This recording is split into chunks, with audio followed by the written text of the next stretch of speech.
Okay guys, it's another brief opportunity for us to be together again. It is the time for the $500 trading tips for trading boom and crash, and we get to analyze different assets right from here and see how we can make up to $500 from here.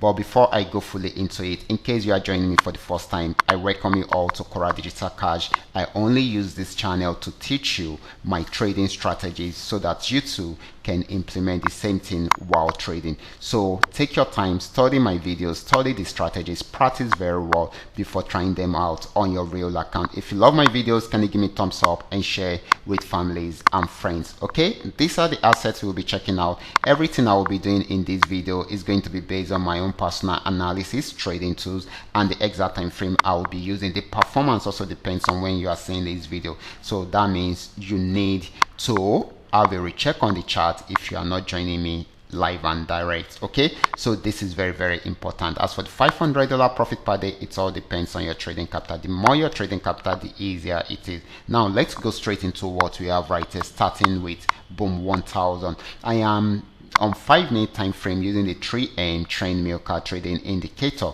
So right here I will start my analysis. Okay, so just the way we are saying this, just seeing the chart alone gives us an idea what is happening on the chart because of the trading tool. Okay, that is on the chart. Okay, seeing the yellow flag shows that the market had been on uptrend for a while, even though it's ranged around there for a while, but broke out above this resistance zone somewhere here, and of course it kept on buying till it got to the resistance zone. So it was unable to break out above that, so it started a downtrend. How do I know? You can see the red flag, you can see the red arrows, and it is coming from a resistance zone. So this shows that this is going to be selling for long. Okay, so this is going to be giving us more of a selling opportunity than a buying opportunity. Next asset is going to be boom 500. Let's check it out right away. This is boom 500. It had been on uptrend, got to this region. The movement was not smooth, but it is more of an uptrend movement than a downtrend movement. So after getting to the resistance zone, it sold for a while till it got to the support zone, and of course it had a pullback again. It was unable to break out above this resistance zone, so it has started a downtrend movement again. So it is selling at the moment, and of course it will be trying out the support zone again. So this is going to be more of a selling opportunity than a buying opportunity, even though the movement of that market is a bit slow. Okay, now let's check out the next asset. Okay, this is crash 1000. It started an uptrend movement around the support zone, and of course you can see the yellow flag. It kept on buying and buying till it got to this resistance zone. After getting there, it was unable to go beyond that, so it started selling, and of course it got to this region, and of course it was unable to go below the support zone, so it started buying from there. So at the moment this is still buying at the moment.